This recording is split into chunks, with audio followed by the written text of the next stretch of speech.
मिला? नहीं सर, लेकिन एक और औरत मारी गई है। एक और? हाँ सर, निशा भटनागर, 28 साल उसकी उम्र है, उमानगर की है।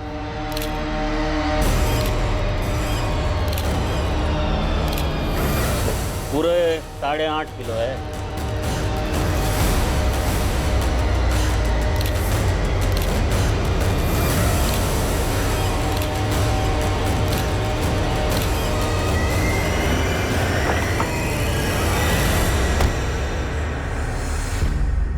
सर, सेम पैटर्न है।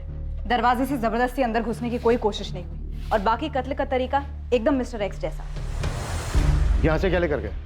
सर ये देखिए, शोकेस में हर जगह कुछ ना कुछ रखा हुआ है, लेकिन ये स्पॉट खाली है। किलर जो भी ले गया होगा यहीं से ले गया होगा, लेकिन निशा के हस्बैंड राकेश को कुछ याद ही नहीं आ रहा है कि वो सामान क्या था। इतनी चेतावनी दी हमने, पूरे शहर में डर का माहौल बना हुआ। इसके बावजूद उस सिरफिरे ने दस्तक दी और इस निशाने दरवाजे को।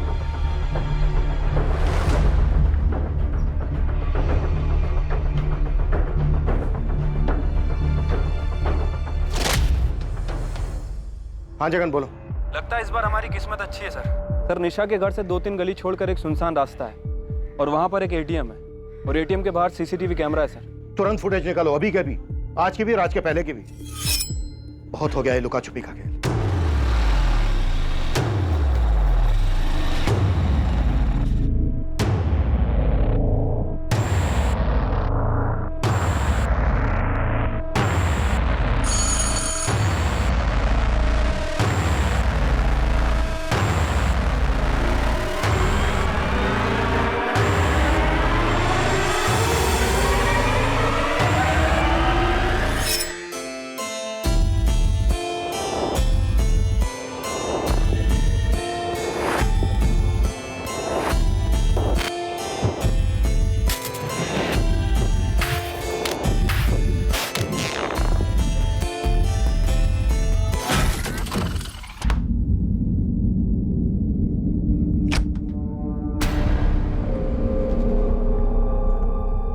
प्रशांत, क्या अब ये केस मुझे एक नई टीम को देना पड़ेगा जो ये केस सुलझा पाए, जो तुम्हारी टीम अब तक नहीं कर पाई? मैंने तुम्हें 24 घंटे दिए थे कातिल को पकड़ने, और हुआ क्या? एक और लाश।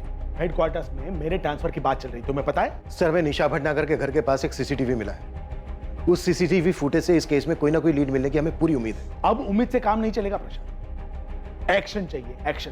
सर, हम हर मुमकिन दरवाजा खटखटा रहे हैं। वो भी दरवाजा खटखटा रहा है और एक के बाद एक नए विक्टिम्स दिए जा रहा है। मैंने तुम्हें 24 घंटे दिए थे कातिल को पकड़ने, और होता क्या है?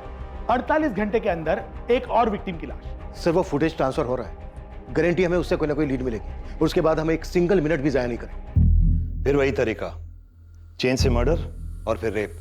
फिर से सीमन का कोई निशान नहीं, डेड बॉडी के साथ संभोग। हाँ, मैंने आज तक कितने केसेस मॉडस ऑपरेंडी के आधार पर क्रैक किए, लेकिन इस बार मुझसे छूट क्या रहा है?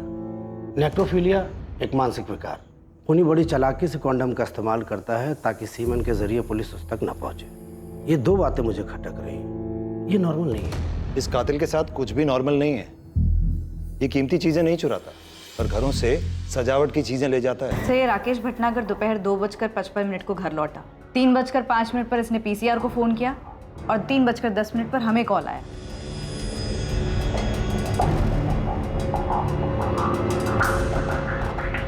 सर ये एटीएम वाली गली, निशा के घर से 1-2 गली छोड़कर सर सिर्फ इसी गली में एक सीसीटीवी कैमरा है और कहीं नहीं। जो किलर एक्स बखूबी जानता हूँ। सर ये इसी सीसीटीवी कैमरे के मर्डर के 3 दिन पहले की फुटेज है। सर हो सकता है कि किलर एक्स इसमें कैप्चर हुआ, हो सकता है सर रेकी वेकी करने आया।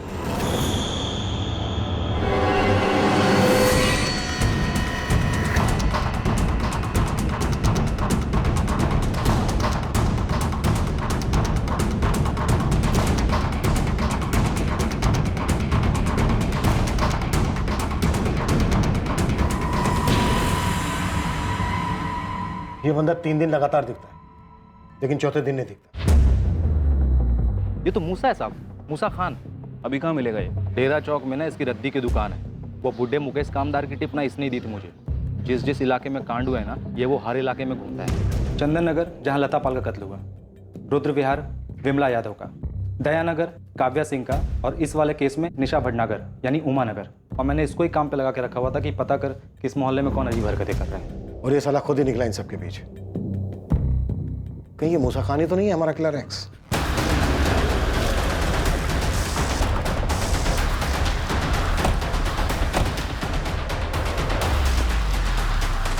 अरे मूसा, चल पुलिस वाले बात करेंगे। किस बारे में? तेरा घर कहाँ है मूसा? मियाँ नगर। मैडम लेकिन माजरा का वाजरा बाद में। साहब कुछ तो बताइए, ऐसी क्या बात करनी है? बहुत खास बात है मूसा, बहुत ज्यादा खास।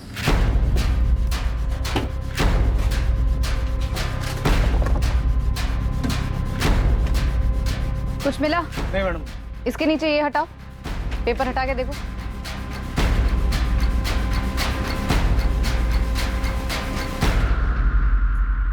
देख क्या रहे हो? तोड़ो।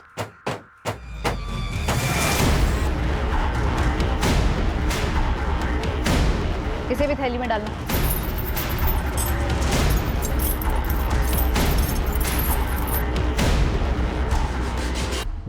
कत्ल के 3 दिन पहले तक ये लगातार दिखा है, लेकिन कत्ल वाले दिन नहीं दिखा। बाकी के विक्टिम्स के मोहल्ले में भी दिखा है। कौन कौन है इसकी फैमिली में? पता लगा रहे हैं, इसकी दुकान की भी तलाशी जारी है।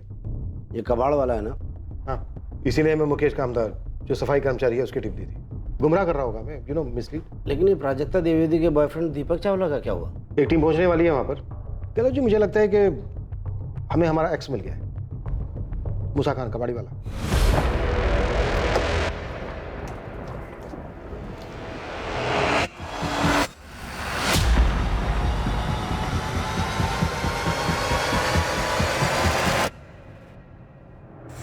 मैडम, इस मूसा की दुकान के साथ साथ ना इसके घर को भी पूरा खोलना पड़ेगा। लगता है आपको आपका बंदा मिल गया। Pandey, yes ma'am. और लोगों की जरूरत पड़ेगी। इस दुकान की एक एक ईंट खोल कर देखना। एक सजावट वाला मोर, एक फूलदान, एक नाचती गुड़िया और एक लकड़ी का जहाज। अभी तक हमें ये सब चीजें पता है, और भी चीजें हो सकती हैं, इसलिए ध्यान से देखना। Yes ma'am. और गोविंद चल।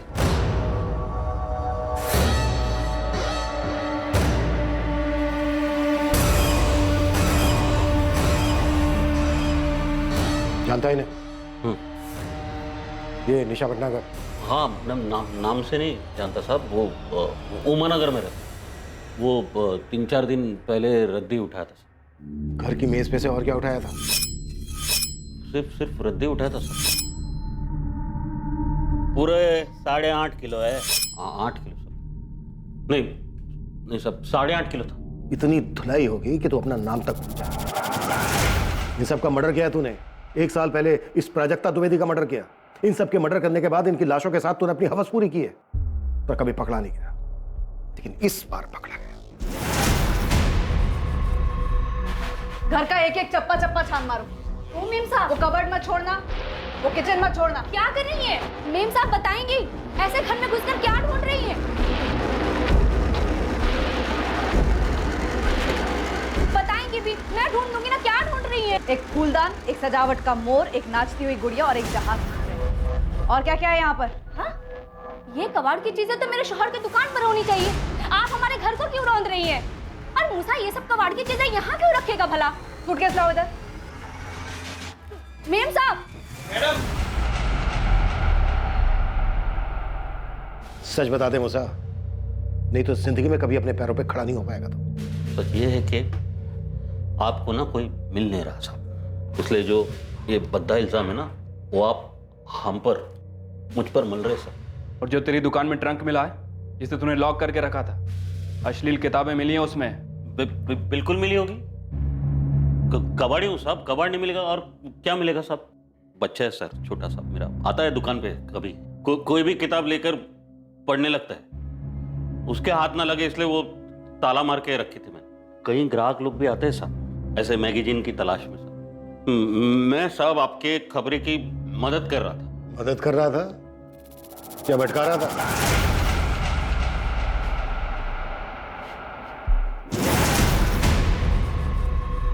किसके हैं ये? मेरे अब्बू के।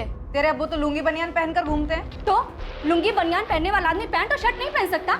ये क्या फाफली वाली बातें कर रही हैं आप मेम साहब?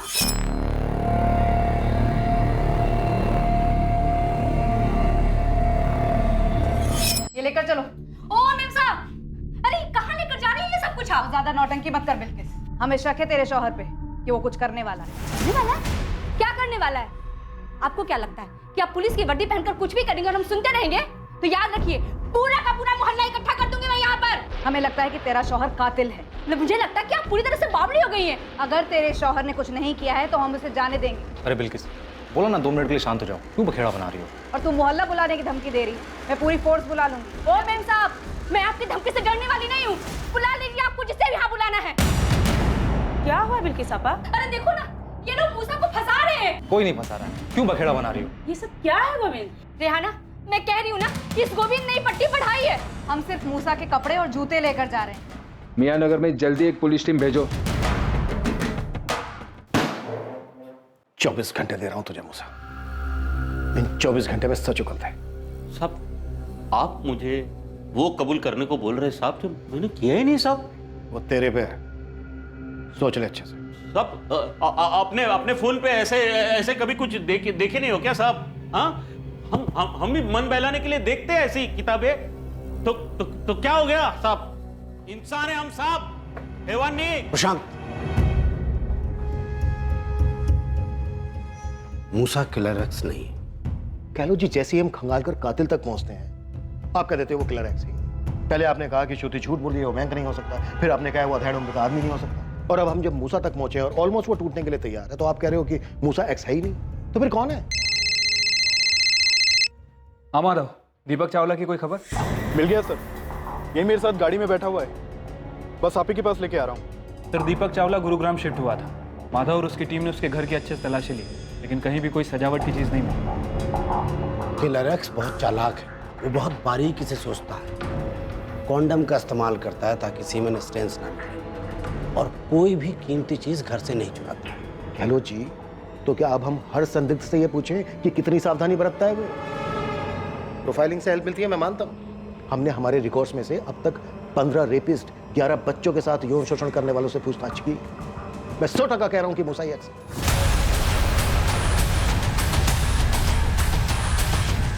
नहीं, अगर आप इतने दावे के साथ कह रहे हैं कि मूसा एक्स नहीं है तो फिर बताइए ना, लाखों लोगों के शहर में हम उस बारीक सी प्लानिंग करने वाले को कैसे ढूंढें जिसका दिमाग घुमा हुआ है, जो ऐसी औरतों को टारगेट करता है जो घर में अकेली रहती हैं, उनका मर्डर करता है और फिर लाश के साथ रेप करता है। बोलिए ना। उसने अपना हुलिया बदल लिया है। हमने स्केच पब्लिक में आम किए, मीटर रीडिंग वाली डिटेल्स मीडिया में दी, इसलिए एक्स चौकन्ना हो गया। मैं मानता हूं। अब आप हमें ये बताइए गहलोत जी, उस चालाक आदमी की बारीक सी प्लानिंग को मात देने के लिए आपकी क्या प्लानिंग? सर, मूसा के घर और मोहल्ले से बहुत मुश्किल से निकले। उसके घर से कुछ सामान मिला। सर, चुराए गए डेकोरेटिव आइटम में से तो कुछ नहीं मिला, लेकिन ये कपड़े और जूते मिले जो कि मूसा के हुलिये से मैच नहीं करते। गहलोत जी, सर, कैसे बच बचा के निकला हूं ना, मत पूछिएगा। नहीं पूछूंगा। कोई काम की बात है? साहब, वहाँ से डायरेक्ट मैंने 2 लोगों को साइड में लेके बात की। जो बातें मुझे पता चली ना, मुझे पहले नहीं मालूम था। ये मूसा ना कपड़े पहनने का बहुत शौकीन आदमी है। हर शुक्रवार शनिवार को ना अपनी बेगम के साथ एकदम सज धज के निकलता है घूमने के लिए।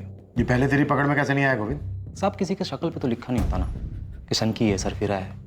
हाँ तो गहलोत जी, क्या बोलते हो? अभी आप यही कहोगे कि मूसा निर्दोष है? हाँ, निर्दोष है। ये सीरियल किलर कोई और ही है। ये मूसा है और इस वक्त हमारी कस्टडी में है। क्या तुमने कभी इसे अपनी सोसाइटी में देखा? इसका कहना है कि कभी भी ये कबाड़ के काम से दिल्ली नहीं गया। सर, मुझे सच में नहीं पता कि कौन प्राजक्ता के साथ ऐसा कर सकता है। मुझे समझ में नहीं आ रहा है सर कि प्राजक्ता के साथ जिसने भी ये सब किया सिर्फ इसलिए ताकि वो डांसिंग डॉल चुरा सके। सस्ती डॉल थी सर, मैंने ही उसे वो गिफ्ट की थी। उसे डांस का शौक था इसलिए। उसके दिमाग में क्या चलता है, क्यों चलता है, कोई नहीं बता सकता। 4 और औरतों को मार चुका है और वहां से भी सजावट के आइटम लेकर गायब है। सॉरी, इससे पहले मैंने इसे कभी नहीं देखा। इसी एक सवाल के लिए आप मुझे गुरुग्राम से उठाकर यहाँ लाए हैं। आपको क्या लगता है वो साइकोपैथ मैं हूँ, या फिर पिछली टीम की तरह आपका टॉर्चर करने का इरादा है मुझे? प्रशांत, जो करना पड़े करो, मुझे इस दहशत का अंत चाहिए तुरंत। सर, आज रात अच्छे से खातिर की जाएगी इस मूसा खान की। कल सुबह तक सामने से आकर सब कुछ कबूल कर लेगा। तुम्हें कितना यकीन है कि यही वो सीरियल किलर है? सारी की सारी कड़ियां जुड़ रही हैं सर। सभी विक्टिम के मोहल्ले में देखा गया है। अच्छे कपड़े पहनता है, अश्लील मैगजीन पढ़ने का एडिक्ट है। बस एक चीज है जो फिट नहीं बैठ रही है। अगर डेकोरेशन के वो पीसेस मिल जाते तो इस केस को एक क्लोजर मिल जाता। एक और अड़चन है सर। अब क्या हुआ? गहलोत जी, कह रहे हैं कि किलर एक्स मूसा खान हो ही नहीं सकता। देखो, गहलोत को उसके एनालिसिस करने दो। तुम इस मूसा की हलक में उंगली डालो। प्रोफाइलिंग कभी कभी गलत भी हो सकती। मुझे सही कातिल चाहिए। कल सुबह अच्छी खबर सुनो। ए मूसा, बोल क्यों किया और कैसे किया? हाँ, सच सच बोलेगा तो छोड़ देंगे मुझे। ए देख, सच बोल, उसके बाद देख।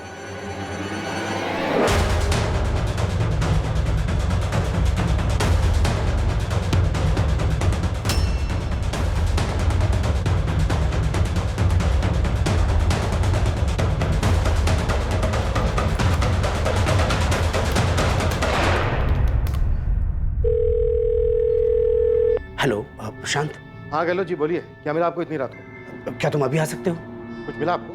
हाँ, प्राजक्ता, विमला, लता, श्रुति, ये सभी निशाना बनाएगी, चुन चुन के निशाना बनाएगी। ये सभी चुनी हुई टारगेट थी। घर में अकेली होती थी और टारगेट की गई। बाकी की दोनों काव्या और निशा भी तो घर पे अकेली थी जब इन्होंने दरवाजा खोला।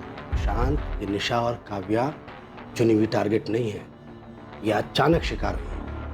मूसा ऑलमोस्ट टूट चुका है, कल तक अपना जुर्म भी कबूल कर लेगा। काव्या और निशा का कत्ल तब हुआ जब सारी दुनिया को किलर की डिटेल्स मिल चुकी थी। जाहिर है एक्स को तो ये कि एक्स इन लास्ट दोनों घरों में बूढ़े के भेष में नहीं गया। उसने दरवाजा नहीं खटखटाया, वो कुछ देने के बहाने इन घरों में गया था, डिलीवरी करने के लिए। एक्स एक डिलीवरी मैन है, मूसा नहीं। उसने इस बार मीटर रीडिंग के बहाने का इस्तेमाल किया ही नहीं। गैस की मीटर रीडिंग लेनी है, क्योंकि इन लास्ट दोनों घरों में मीटर घर के अंदर है ही नहीं। तो फिर सवाल यह है कि इन दोनों औरतों ने उसे घर के अंदर क्यों बुलाया? लॉजिक प्रशांत। सर, एक गिलास पानी मिलेगा? बहुत प्यास लगी। मैडम एक गिलास पानी मिलेगा? रुको 2 मिनट लाती हूँ।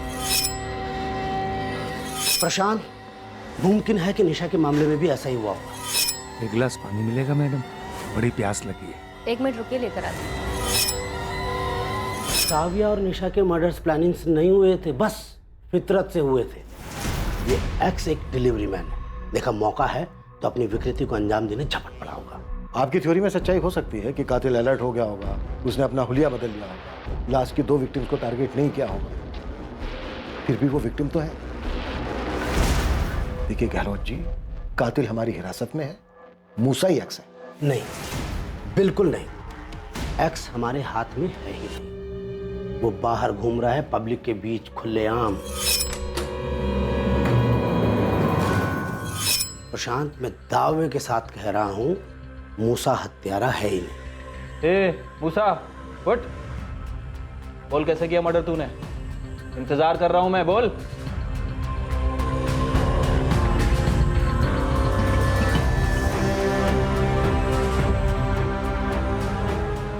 एक बड़ी खबर आ रही है।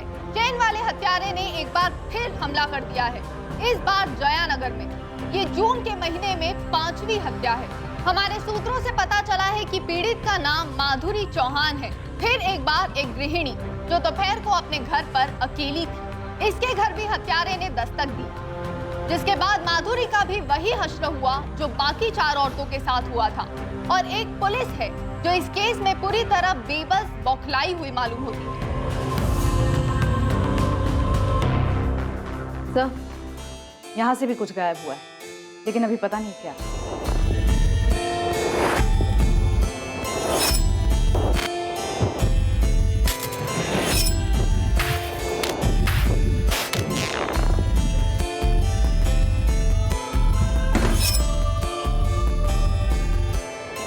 जिस वक्त 5वीं विक्टिम माधुरी चौहान पर आक्रमण हुआ, उस वक्त संदिग्ध मूसा खान बाकायदा पुलिस कस्टडी में था और 24 घंटे की अवधि के बाद भी मूसा ने कोई जुर्म कबूल नहीं किया था। हमको 24 घंटा जगाओ, 24 साल जगाओ, सच यही रहेगा कि मैं वो कातिल नहीं। माधुरी चौहान की पोस्टमार्टम रिपोर्ट ने कोई शक नहीं छोड़ा कि ये कत्ल भी नेक्रोफिलिक सीरियल किलर एक्स ने ही किया था। वर्तमान में हुआ यह 5वां कत्ल था और इस बात की पूरी संभावना थी कि 1 साल पहले प्राजक्ता द्विवेदी का कत्ल भी इसी हत्यारे ने किया था। और अब भी ये मानसिक रोगी पुलिस की रडार से बाहर था। इसके बावजूद कि पूरे राज्य में उसके लिए रेड अलर्ट था, वो गुमनामी की धुंध में छुपा हुआ था। इन्वेस्टिगेशन टीम हताश हो गई थी। मामला पूरी तरह हाथ से निकलने की कगार पर था। क्या पुलिस इस सीरियल किलर को उसके अगले शिकार पर निकलने से पहले पकड़ने में कामयाब होगी, या अभी और लाशें बिछने वाली थी? सर, इलेक्ट्रिक मीटर बॉक्स भी घर के बाहर है और घर के अंदर कोई गैस पाइपलाइन भी नहीं है। चलो जी, सही कह रहे हैं। एक्स ने अपनी मॉडस ऑपरेंडी बदल दी। प्रशांत, मुझे और कोई नई थियरीज और अनुमान नहीं सुननी। नई टीम को केस क्रैक करने की जिम्मेदारी दी गई है। तुम बस उन्हें फाइल हैंड ओवर करो। सर, मैं आपको आश्वासन देता हूं, अब और हत्याएं नहीं होंगी। मैं किलर एक्स के बहुत करीब हूं। वो एक डिलीवरी मैन है, उसने अपने क्राइम करने का तरीका बदल दिया है, बस। हम भी तो यही कर रहे हैं प्रशांत, हम बस काम करने वाले बदल रहे हैं। सर, एक आखिरी मौका दे दीजिए, मैं जल्द से जल्द किलर एक्स को पकड़ दूंगा। सॉरी प्रशांत, अब ये मेरे हाथ में नहीं। Sir please, I am so sorry sir. Sir trust me please, last chance. Okay Prashant, last 24 hours. Sir, Mithila, Jagan, delivery boys, Gehlot ji सही कह रहे हैं। लेकिन सर शहर में तो बहुत सारे डिलीवरी बॉयज हैं। सर, इतने सारे ऐप्स हैं जो होम डिलीवरी करते हैं, कपड़े, खाना, चीजें। हम हर डिलीवरी सर्विस की बाल की खाल करेंगे। सारे बंदों को काम पर लगा दो, सारे खबरों को एक्टिव करो। लेकिन सर हमारे 5 विक्टिम्स के घर में तो कुछ भी डिलीवर नहीं हुआ था। चलो के 3 विक्टिम्स के घर तो वो डिलीवरी मैन बन के गए, नहीं तो डिलीवर कैसे होगा? बची लास्ट की 2, काव्या सिंह और निशा। इन दोनों के हस्बैंड से बात करो, कुछ ना कुछ डिलीवर जरूर हुआ होगा। क्विक। सर, मैं बात करती हूँ। सर मैं गाजियाबाद के सभी अपॉइंटर से कांटेक्ट करता हूँ। जगन, सिर्फ 24 घंटे हमारे पास। आर्या पार। सर। हाँ गहलोत जी। तुम्हें अपनी खोज का दायरा बढ़ाने की जरूरत नहीं है। कुछ मिला है आपको? हर बार किलर एक्स क्राइम सीन से कुछ ना कुछ लेके जाता है, मगर माधुरी चौहान के केस में कुछ छोड़ के गया है। क्या? अब बॉल पेन। फॉरेंसिक से तुरंत इस पेन को मंगवा लो, मुझे वो पेन चाहिए। अगर माधुरी चौहान के पति ने इस पेन को पहचानने से इनकार कर दिया तो मान लो हमें हमारा किलर मिल गया। रजनीश, ये तुम्हारे घर का पेन है? नहीं, ये हमारा पेन नहीं है। रजनीश, उस दिन तुम्हारे घर में कुछ डिलीवर होने वाला था क्या? रजनीश देखो, ये पेन उस कातिल का हो सकता है जिसने तुम्हारी पत्नी माधुरी का कत्ल किया। अच्छे से आप।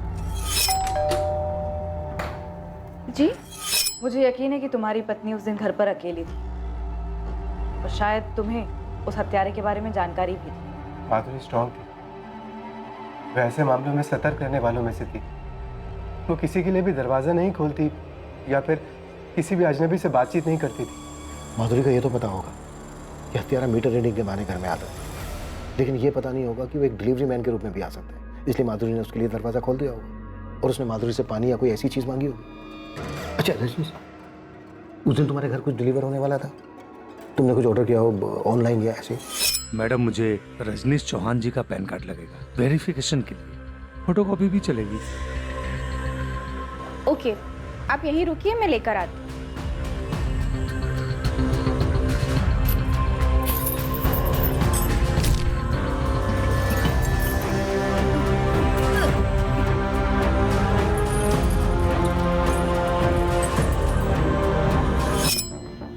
हाँ सर, क्रेडिट कार्ड।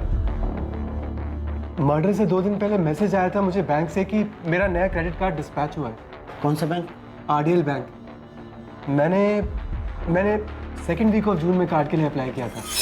मैडम, मुझे रजनीश चौहान जी का पैन कार्ड लगेगा वेरिफिकेशन के लिए। ये रहा सर 20 जून का मैसेज। डियर कस्टमर, आपका RDL bank credit card high express courier company से 20 जून को डिस्पैच कर दिया गया है, जो कि आपके रजिस्टर्ड एड्रेस पर पहुंच जाएगा with AWV number 50921638। High express courier 20 जून को डिस्पैच हुआ है, मतलब 22 जून तक डिलीवर हो जाना चाहिए। यस, 22 जून को ही माधुरी का मर्डर हुआ। क्या अब इस केस पर पुलिस अपनी जंजीर जकड़ पाएगी? क्या ये एक लीड आखिरकार पुलिस को उस साइको सीरियल किलर एक्स के दरवाजे तक पहुंचाने वाली थी? सर बस 2 मिनट, हमारा स्टाफ चेक कर रहा है। सर आरडीएल बैंक के कुरियर पार्टनर्स हम ही हैं। दिल्ली में ब्रांच है कोई आपकी? जी सर। सर दिल्ली के रसिक विहार इलाके में बीके कमर्शियल सेंटर में हमारा एक ब्रांच है। रसिक विहार? जी सर वहाँ पे तो प्राजक्ता द्विवेदी का घर था और मयंक शर्मा भी उसी एरिया में रहता था। सर ये रहा Rajnish Chauhan courier. Sir what? ये डिलीवर नहीं हुआ था? स्टेटस क्या है कुरियर का? नो सर, 22 जून को वापस आ गया था। कारण बताया गया घर बंद था और बाहर लॉक लगा था। पॉसिबल ही नहीं है। 22 जून को रजनीश चौहान की पत्नी माधुरी चौहान घर पर ही थी, उसी दिन कत्ल हुआ था उसका। ये उस सीरियल किलर का मामला है? जी। वैसे डिलीवरी बॉय कौन था आपका?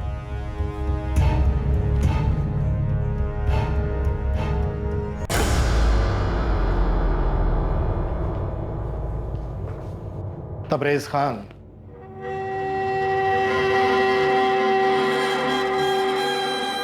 लगता है तू अपना पेन भूल गया। माधुरी चौहान के घर 22 जून को। मैडम ये रजनीश चौहान के नाम से बैंक से कुरियर आया है। मैडम एक गिलास पानी मिलेगा, बहुत प्यास लगी। 1 मिनट रुकिए, लेकर आते। मैडम एक गिलास पानी मिलेगा? रुको 2 मिनट लाती हूँ। अरे आप लोग कहाँ जा रहे हैं, क्या कर रहे हैं? कोई मुझे बताएगा? मैडम ये हो क्या रहा है मेरे घर में? इतनी कुंडिया? ये कुंडियाँ मेरे शौहर ने लगवाई हैं, पर माजरा क्या है आप मुझे बताएंगे? सर अंदर एक ट्रंक मिला लेकिन उस पर ताला लगा है। लेकिन मेरी बात तो सुनिए। आइए सर, ये देखिए। अरे आप लोग कुछ बताएंगे कि क्या हुआ है? ये चाबी कहाँ है इसकी? चाबी मेरे शौहर तबरेज के पास है, लेकिन बात क्या है? आप लोग मुझे कुछ बता क्यों नहीं रहे हैं? बेटा आप 1 मिनट के लिए बाहर जाओ। मिश्रा जी। लेकिन आप लोग बताइए तो, मेरे शौहर ने किया क्या है? हमारे पास तुम्हारे शौहर के खिलाफ ठोस सबूत है कि जो शहर में औरतों के मर्डर और रेप हो रहे हैं ना, इसमें तुम्हारे पति का ही हाथ है। भैया ये चैन वाला हत्यारा। क्या?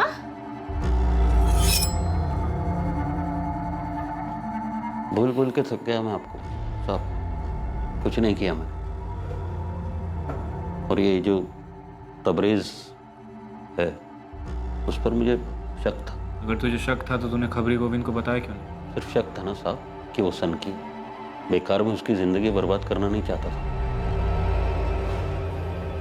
जैसे आपने मेरी की।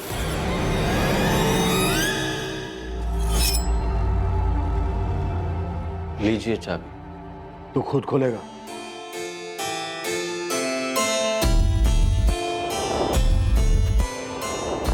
खोल।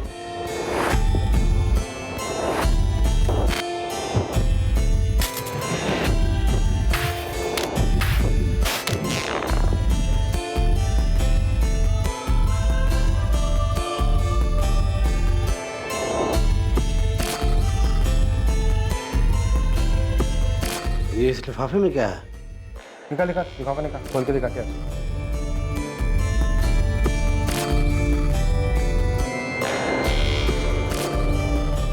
निकाल।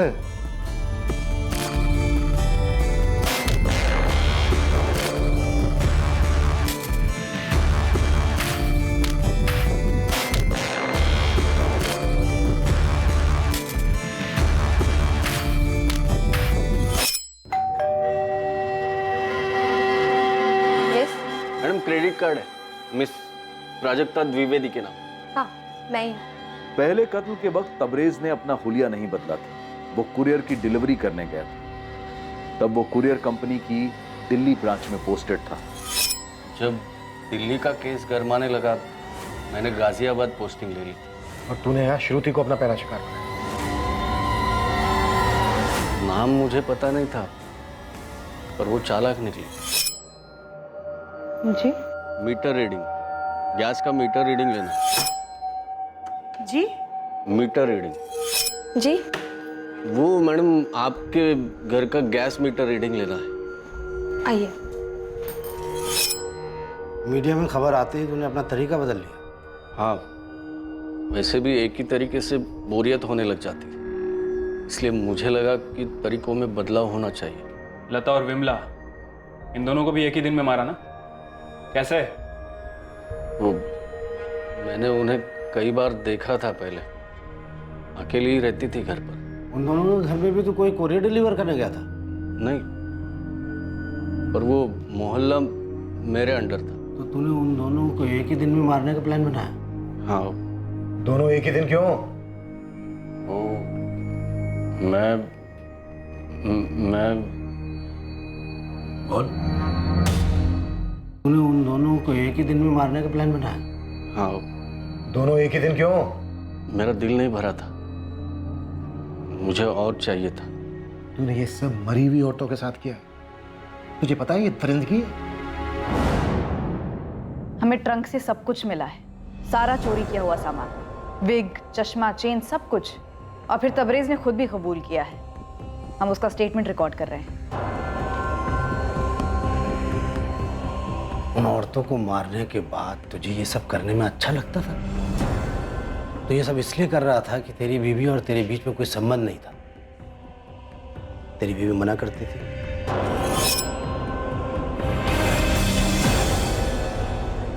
आज नहीं,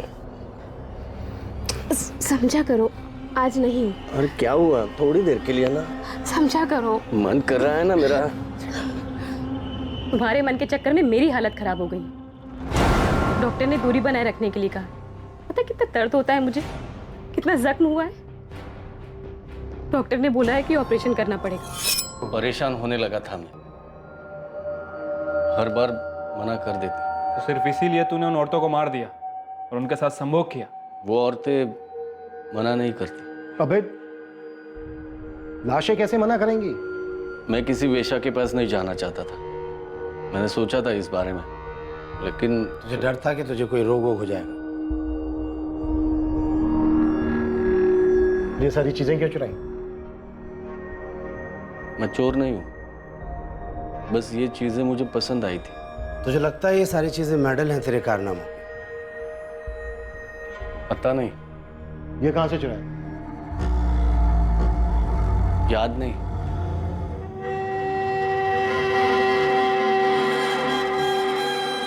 इन सारे सीरियल हमलों की एकमात्र सर्वाइवर श्रुति कश्यप ने तबरेज को पहचान लिया। तबरेज खान के नेक्रोफीलिया को समझने के लिए मनोवैज्ञानिकों की एक पूरी टीम ने उसकी गहरी स्टडी की। तबरेज बिल्कुल नॉर्मल है बाकी सब मामलों में। फिर भी देखो सोच में कितनी गंदगी भरी है उसकी। पता है साइकेट्रिस्ट के सामने वो एक ही बात बार बार दोहराता रहा, जो उसने हमें इंटरोगेशन के टाइम पे नहीं बताई, कि उसे विक्टिम्स की चुप्पी में ज्यादा संतुष्टि मिलती। गहलोत जी, दरिंदगी है ये, विकृत सोच और कुछ नहीं है। बिल्कुल। दूसरी ओर उसने अपने ही घर में 4-5 कड़ियां लगा रखी थी अपने परिवार की सुरक्षा के लिए। तबरेज खान पर आईपीसी की धारा 302 के तहत कत्ल, आईपीसी की धारा 307 के तहत अटेम्प्टेड मर्डर और आईपीसी की धारा 376 के तहत रेप के चार्जेस लगाए गए। तबरेज के परिवार, रिश्तेदारों, पड़ोसियों और उसके साथ काम करने वाले लोगों से बात करके यह तो पता चला कि तबरेज अपने आप में ही रहना पसंद करता था, ज्यादा किसी से बात नहीं करता था। लेकिन इन लोगों में से कोई एक भी ये नहीं सोच सकता था कि तबरेज इतने लोगों की हत्या कर सकता है और उनकी लाशों के साथ ऐसी हरकत कर सकता है। इस अवस्था की जंजीर में जकड़ा तबरेज खान का यह केस एक एक्सट्रीम केस माना जा सकता है, जहां उसकी असफल शादीशुदा सेक्स लाइफ ने इस विकृति को और बढ़ावा दिया होगा। अब मैं अनूप सोनी आपसे विदा लेता हूं। फिर मुलाकात होगी कल रात 11 बजे एक और नए केस के साथ। और याद रखें, क्राइम और आपके बीच में सिर्फ इतना फर्क है कि आप कितने सतर्क हैं। सतर्क रहें, सुरक्षित रहें। जय हिंद। से आघात किया है। सारी चेतावनियों के बावजूद, पुलिस के पास संदिग्धों की सूची होने के बावजूद, एक बार फिर डंके की चोट पर इस विकृत सीरियल किलर ने एक बार फिर से दूसरे हफ्ते में ये तीसरा अटैक किया है। हम डिप्टी कमिश्नर ऑफ पुलिस से ये जानने का प्रयास कर रहे हैं कि इस खौफनाक चेन वाले सीरियल किलर को पकड़ने के लिए क्या कोशिशें की जा रही हैं, लेकिन ऐसा लगता है कि पुलिस के पास उसको पकड़ने का कोई प्लान ही नहीं है और पूरा शहर दहशत की जंजीरों में जकड़ा हुआ है। लेकिन पुलिस इस सीरियल किलर के बारे में किसी भी तरीके का कोई भी क्लू पाने में असहाय नजर आ रही है। प्रशांत, गहलोत, स्केच पब्लिक में जारी कर दो। कम से कम लोगों को ये तो पता चले कि ये सीरियल किलर दिखता कैसा है। हम श्योर नहीं है कि वो असली कातिल का है भी या नहीं। सर, हमें शक है जिस सर्वाइवर औरत ने हुलिया बताया किलर का, वो सीरियल किलर की विक्टिम है ही नहीं। तो फिर लीड क्या है हमारे पास? 2 हफ्ते में 3 मर्डर्स, पूरा शहर दहशत में है। सर, हमने हर प्लेटफॉर्म से चेतावनी जारी की कि लोग सतर्क रहें। ऐसी चेतावनी से शहर के अंदर दहशत का माहौल और बढ़ेगा। गहलोत, मुझे इस सीरियल किलर का एक स्ट्रॉन्ग प्रोफाइल चाहिए। यह हत्यारा सिर्फ एक किलर नहीं है, बल्कि एक विकृत मानसिकता का रोगी भी है। यह आदमी कहीं तो किसी न किसी की तो पकड़ में आया होगा। इसे पकड़ने के लिए हम एक डेडलाइन तय करें। 24 घंटे। 24 घंटे के अंदर हमें इसे पकड़ना है। क्लियर? अगर श्रुति झूठ बोल रही है तो क्यों? सिर्फ अपने कॉलेज के दिनों के स्टॉकर से बदला लेने के लिए, या फिर अपने पति संदीप कश्यप को बचाने के लिए?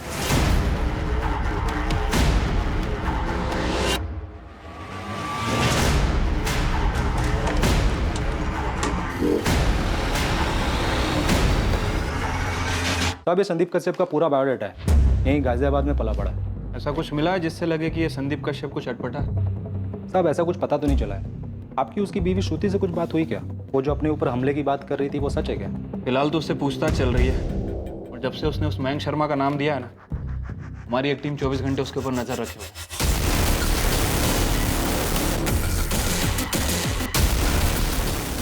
हम दिल्ली में हुए प्राजक्ता द्विवेदी के मर्डर से इस मयंक शर्मा का कनेक्शन ढूंढ रहे हैं। आप लोगों को लग रहा है कि मैं कहानियां बना रही हूँ? श्रुति, 5 जून को मयंक गाजियाबाद में नहीं था, दिल्ली में था, जिस दिन लता पाल और विमला यादव का मर्डर हुआ। और 19 जून को भी मयंक गाजियाबाद में नहीं था, जिस दिन काव्या सिंह का मर्डर हुआ, दिल्ली में था अपने ऑफिस में। और जिस दिन तुम पर हमला हुआ 16 मई को, उस दिन भी मयंक अपने ऑफिस में ही था। हमने उसकी बारीकी से तफ्तीश की है। पर मेरे दरवाजे पे मयंक ही था। जी? मीटर रीडिंग, गैस का मीटर रीडिंग लेना है। वो मयंक ही था, एक बूढ़े का भेष बनाकर आया था। श्रुति झूठ नहीं बोल रही है और ना ही उसे कोई वहम। अगर ऐसा होता तो मुझे जरूर पता लग जाता। लेकिन वो अपने कॉलेज के दिनों के स्टॉकर मयंक शर्मा पे उंगली उठा रही है, और मयंक शर्मा पे हमारी नजर थी जब तीसरे विक्टिम पे हमला हुआ। हो सकता है कि वो पहचानने में गलती कर रही हो, लेकिन वो झूठ नहीं बोल रही है। उसके साथ ये हादसा हुआ है, वो इस हादसे की विक्टिम है और इस हादसे से बची है। हाँ माधव, मैं दिल्ली के लिए निकल रहा हूँ। मुझे प्राजक्ता द्विवेदी केस की सारी डिटेल्स चाहिए। आपने मेरे हस्बैंड को रोक के क्यों रखा है? क्या किया है मुकेश ने? देखिए मैडम, हमने आपके पति को गिरफ्तार नहीं किया, सिर्फ उससे पूछताछ कर रहे हैं। किस बारे में पूछताछ? वो इस वक्त आपको नहीं बता सकते। क्यों नहीं बता सकते? आप लोग उठा के क्यों लाए मेरे पति को? क्या किया क्या है उसने? ये कोई तरीका है? मुकेश, तो भी जा सकता है, लेकिन ये मत सोचना कि तेरे ऊपर से हमारी नजर हटेगी। बिल्कुल नजर मत हटाना साहब। आप लोग को पता तो चले कि मेरी बीवी सीमा कैसे मेरा खून पीती है, और आप लोग नजर रखेंगे ना तो मैं अपनी बीवी का मर्डर नहीं कर पाऊंगा। कभी कभी सपने में देखता हूँ ये आपका ये सिरफिरा है ना, किलर जो भी हो, वो आ रहा है और सीमा को जान से मार रहा है।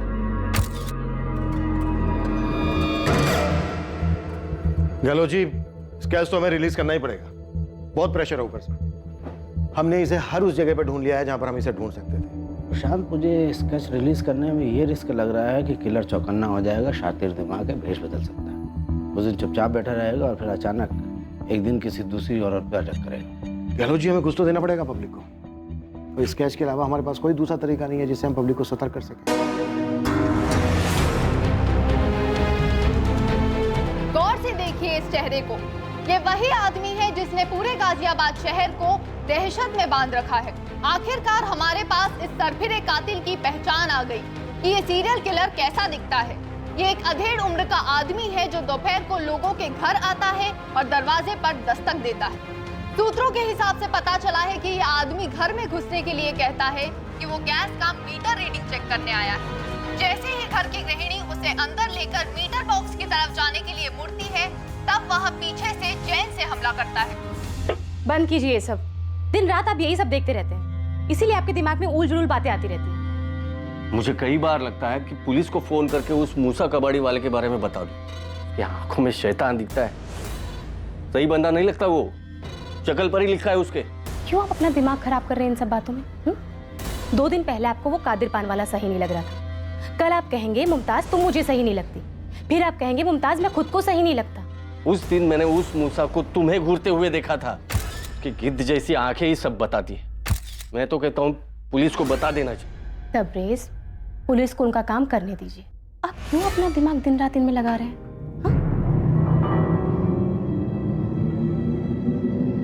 नाचने वाली गुड़िया, फूलदान, सजावट का मोर और सजावट का जहाज।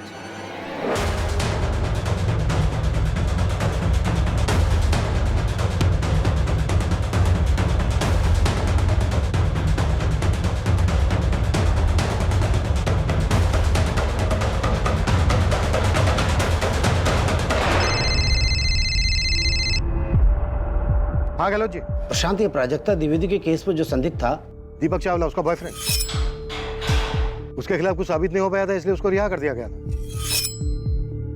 हो सकता है ये सारी श्रृंखला वहीं से शुरू हुई हो, दिल्ली से, जब नाचने वाली गुड़िया प्राजक्ता के घर से गायब हुई थी। ये प्राजक्ता का बॉयफ्रेंड दीपक चावला है कहाँ?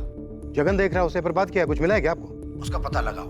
ये वही हो सकता है जिसे हम खोज रहे हैं। वो करता क्या है, कहाँ रहता है, उसका बैकग्राउंड क्या है। मुझे उस केस की हर बारीक से बारीक डिटेल चाहिए प्रशांत।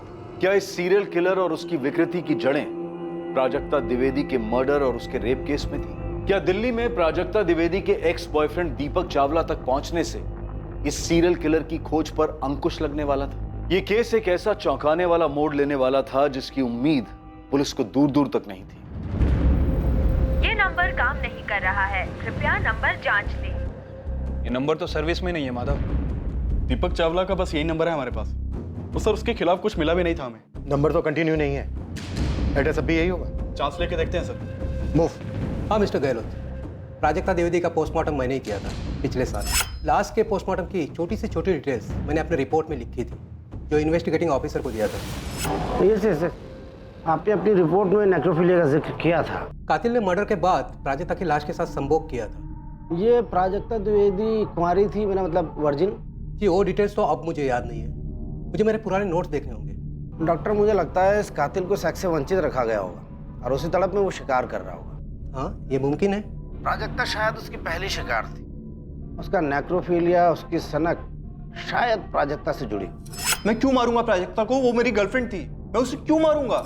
जी हाँ, वो मेरा फ्लैट है और दीपक मेरे फ्लैट पे किराए पर रहता। अब कहाँ रहता है? मुझे पता नहीं सर, वो चंडीगढ़ से था और यहाँ पे काम करता था। उसने अगस्त 2018 में शायद फ्लैट खाली कर दिया था। क्या ये उसकी गर्लफ्रेंड प्राजक्ता का मामला है? हाँ। उसके चंडीगढ़ का एड्रेस दो। मेरे पास अब एग्रीमेंट की कॉपी नहीं है और दीपक तो काफी पहले फ्लैट छोड़कर चला गया था। हाँ मिथिला, किसी भी जगह की सीसीटीवी फुटेज से कुछ